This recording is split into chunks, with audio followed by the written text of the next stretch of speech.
में आज हम पढ़ेंगे history chapter 4 tribal dikus and the vision of a golden age. तो चलिए स्टार्ट करते हैं।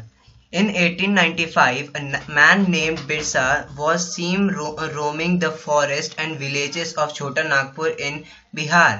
तो एक आदमी था जिसका नाम बिरसा था।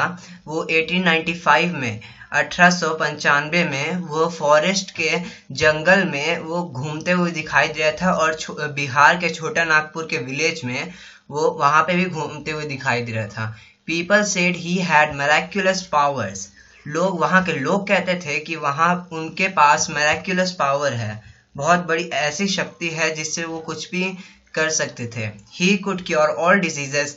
वो हर एक डिजीज को ख़त्म कर से जड़ से उखाड़ने की उनके पास हर तरह की दवाई थी, मतलब क्योर कर सकते थे, उसको ठीक कर सकते थे। एंड मल्टीप्लाई ग्रेन्स, और क्रॉप उगा सकते थे, ग्रेन को मल्टीप्लाई कर सकते थे।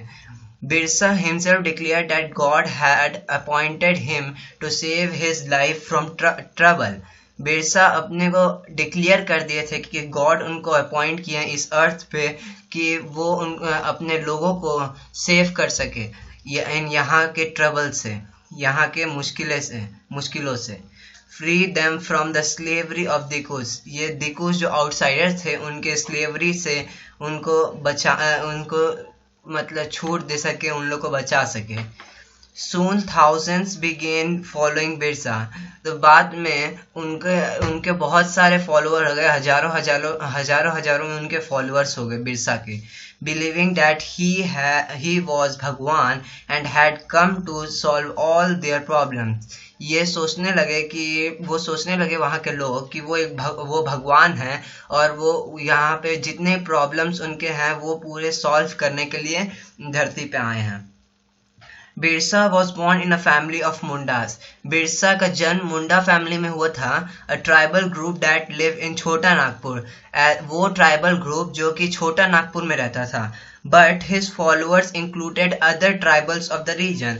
लेकिन उनके जो फॉलोअर्स थे वो दूसरे ट्राइबल ग्रुप से आए थे, दूसरे रीजन से आए थे, जैसे संथाल्स और ओराव। ये दो ट्राइबल ग्रुप्स थे जिसने फॉलोअर्स उनके थे। जो ग्रुप से उनके फॉलोअर्स थे वो संथाल्स और ओराव में से थे। All of them in different ways were unhappy with the changes they were experiencing and the problem they were facing under British rule. तो उसमें बहुत सारे जो उनके फॉलोअर्स थे वो बहुत अलग अलग तरीके से वो अनहैप्पी थे, नाखुश थे। जो चेंज हुआ था ब्रिटिश के रूल में, जो चेंज हुआ था और जो प्रॉब्लम्स थे उस जो फेस कर रहे थे, जो प्रॉब्लम्स वो लोग उसी लोग एक्सपीरियंस कर रहे थे, जिसकी वजह से वो नाखुश थे वो सब चीज़ की वजह से। Their familiar ways of life seem to be disappearing. जैसे वो अपनी ज़िंदगी जीते थे उनके जीने का ढंग वो सब उनका डिसअपियर होते गया, मतलब ख़त्म होने के कगार पे आ गया। Their livelihood were under threat. उनका जो लिवलीहुड था वो भी ये मुश्किल में आ गया। Their livelihood were under threat. उनके livelihood threat मुश्किल में आ गया। and the religion appeared to be in danger. और उनका जो religion था वो भी danger में आ गया, मुश्किल में आ गया। What problem did Birsa set out to resolve? तो ये क्या मुश्किलें बिरसा ने झेली इसको सॉल्व करने के लिए। Who were the outsider being referred to as दिकूस? जो आउटसाइडर थे जिनको दिकूस बोला जाता था वो कौन थे। And how did they enslave the people of the region? वो कैसे वो जो रीजन के थे, मतलब जो ट्राइबल ग्रुप्स के जो रीजन जहाँ रहते थे वहाँ के लोगों को कैसे वो लोग लेबर बनाते थे, कैसे एनस्लेव करते थे। What was happening to the tribal people under the British? तो ब्रिटिश का जब रूल था तो उसके अंडर में जितने भी ट्राइबल के पीपल थे, ट्राइबल ग्रुप थे, उनके साथ क्या होता था। How did their lives changes? उनके लाइफ कैसे चेंज हो गए। These are some of the questions you will read about in this chapter. ये कुछ ऐसे क्वेश्चन हैं जिसके बारे में हम अभी चैप्टर में पढ़ने जाएंगे। You have read about tribal societies last year. आपने पिछले साल ही पढ़ा होगा ट्राइबल सोसाइटीज के बारे में, हमने पढ़ा है। Most tribes had customs and rituals that were very different from those laid down by Brahmins. तो उनके बहुत सारे ट्राइब्स के जो कस्टम्स और रिचुअल्स थे वो बहुत ज़्यादा तरह से अलग, मतलब बहुत डिफरेंट थे, जो कि ब्राह्मण्स के थे उनसे डिफरेंट थे ये इनके कस्टम्स और rituals. These societies also did not have the sharp social divisions that were characteristic of caste societies. All those who belonged to the same tribe thought of themselves as sharing common ties of kinship. जो लोग एक ही tribe से belong करते थे वो लोग मतलब एक दूसरे से पूरा किनशिप मतलब जुड़े हुए थे, एक दूसरे की सहायता करते थे. However, this did not mean that there were no social and economic differences within tribes. लेकिन इसमें ऐसा हम लोग नहीं कह सकते कि उनमें सोशल और इकोनॉमिक डिफरेंसेस जो भेदभाव होता था, मतलब उन्होंने सोशल एंड इकोनॉमिक डिफरेंस, उन्होंने जो डिफरेंस होता था उनका रिलीजन ये सब में डिफरेंस जो होता था वो उस समय ट्राइब्स में नहीं था, ऐसा हम नहीं कह सकते. How did tribal groups live? कैसे ट्राइबल ग्रुप्स, वहाँ के ट्राइबल ग्रुप्स कैसे रहते थे? By the 19th century tribal people in different part of India were involve in a variety of activities. तो 19th century जब आया तो उसमें उस समय में ट्राइबल पीपल थे जो बहुत सारे अलग अलग इंडिया के पार्ट में रहते थे, अलग अलग जगह पे वो बहुत अलग अलग वेराइटी के काम करते थे. Some were झूम कल्टिवेटर्स. कोई लोग कुछ ट्राइबल ग्रुप्स झूम कल्टिवेटर्स थे.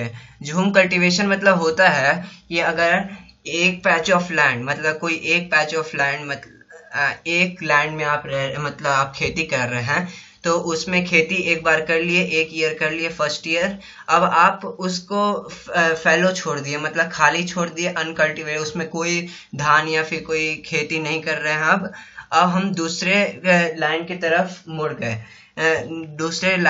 मुड़ गए, मतलब उस तरफ वहाँ खेती करने लगे दूसरे लैंड में. अब वहाँ खेती कर लिए एक ईयर, फिर तीसरे लैंड उसको फिर हम लोग फैलो छोड़ दिए, खाली छोड़ दिया. अब तीसरे लैंड में हम बढ़ गए, तो ये तीसरे लैंड में जब बढ़ गए तो जो फर्स्ट वाला जो पैच ऑफ लैंड था वहाँ पे क्या कहते हैं, वो पैच ऑफ लैंड में पूरा न्यूट्रिएंट्स आ गया.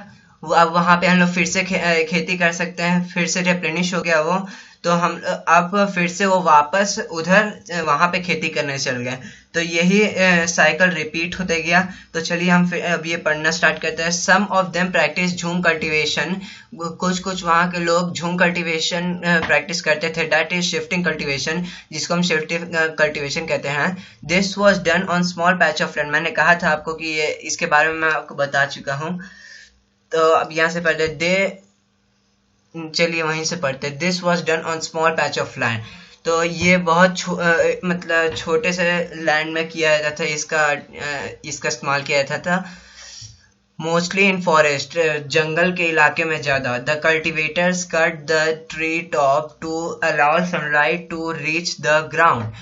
तो वहाँ जो कल्टिवेटर्स थे, झूम कल्टिवेटर्स थे, वो ट्री के टॉप को, जो पेड़ का सबसे ऊपर वाला जगह होता था, उसको वो लोग काट देते थे ताकि वहाँ के सनलाइट ग्राउंड में रीच करें. And burn the vegetation on the land to clear it for cultivation. और वहाँ के जितना भी वेजिटेशन था लैंड का वो सब पूरा जला दे रहे थे ताकि वहाँ पे कल्टिवेशन हो सके.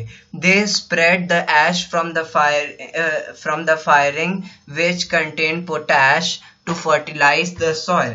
तो वो जितना भी ऐश उससे जला हुआ राख था, उस जो आग से जल के जो राख बचा था वो उसमें पोटैश होता था जो कि सॉइल को फर्टाइल कर सकता था. उसको वो लोग पूरी जगह स्प्रेड कर देते थे जहाँ पे उनको कल्टीवेट करना था. They use the axe to cut trees and the hoe to scratch the soil in order to prepare it for cultivation. तो एक्स इस्तेमाल करते थे वो ट्री को कट करने के लिए, पेड़ को काटने के लिए, और हो इस्तेमाल करते थे स्क्रैच करने, मतलब कि मिट्टी को खोदने के लिए ताकि वहां पे खेती हो सके। दे ब्रॉडकास्ट द सीड्स, वो यहाँ वहाँ, ब्रॉडकास्ट मतलब होता है सीड्स को यहाँ वहाँ सीधा हाथ से फेंक देना, पूरा फैला देना बिना देखे, ऐसे ही मतलब फैला देना जहाँ पे पैच ऑफ लैंड है वहाँ पे, तो इसको ब्रॉडकास्टिंग कहते हैं। That scatter the seeds on the field instead of plowing the land and sowing the seeds। तो स्कैटर कर देना मतलब यहाँ वहाँ फैला देना सीड्स को, वहाँ पे बिना प्लोइंग करने के, मतलब वहाँ खेती में होता है जो शुरुआत में खोदना होता है, उस जगह को प्लोइंग करना पड़ता है उसको, उसके बिना, और एंड सोइंग द सीड्स, और उससे पहले सीड को सोने से पहले उसको ब्रॉडकास्ट किया जाता है।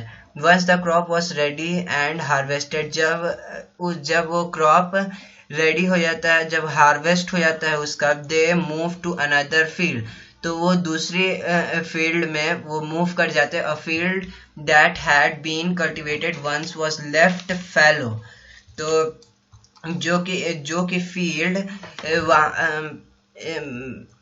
कि फील्ड हम लोग जिसमें खेती कर चुके हैं, अब वो वहां से हम लोग एक जगह से दूसरे फील्ड में हम लोग मूव कर गए, और जो पिछले वाला जो फील्ड था वो उसको हम लोग छोड़ दिए हैं, उसको खाली छोड़ दिए ताकि वो रेप्लेनिश हो जाए कुछ ईयर के लिए। Shifting cultivators were found in the hilly and forested tribes of north east and central India.